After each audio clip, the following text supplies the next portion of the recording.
MIT technology review Pakistan کے news studio میں خوش آمدید۔ میں ہوں آپ کا میزبان GM شاہ۔ نیوز راؤنڈ اپ کا آغاز کرتے ہیں۔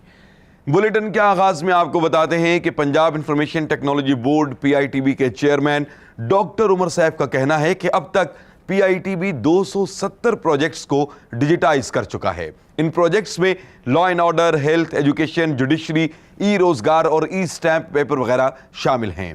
انہوں نے یہ بات ایک پریس بریفنگ کے دوران ڈیجیٹل پنجاب کی بک لانچ پر کی۔ انہوں نے یہ بھی کہا ان پروجیکٹس کو ڈیجیٹائز کرنے سے عوام کو کرپشن مافیا سے نجات حاصل ہوئی ہے۔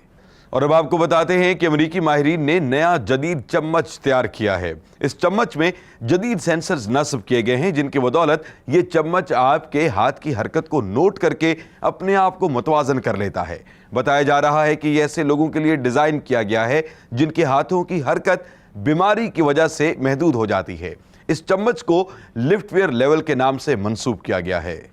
اور اب بلیٹن کے آخر میں آپ کو بتاتے ہیں کہ عام طور پر گلے میں پھنسی رکاوٹ کی وجہ سے سانس لینے میں مریض کو بڑی مشکلات کا سامنا کرنا پڑتا ہے اور ایسے میں مریض کی جان بھی جا سکتی ہے۔ اس ضمن میں امریکی ماہرین نے ایک ایسا آلہ تیار کیا ہے جو گلے میں پھنسی ان رکاوٹوں کو دور کرنے میں مدد دیتا ہے۔ اس آلے کو استعمال کرنے کے لیے اسے مریض کے منہ اور ناک کے اوپر رکھ کر اسے دبایا جاتا ہے جس کی بدولت یہ رکاوٹ کو کھینچ لیتا ہے۔ اس آلے کو لائف ویک کے نام سے منسوب کیا گیا ہے۔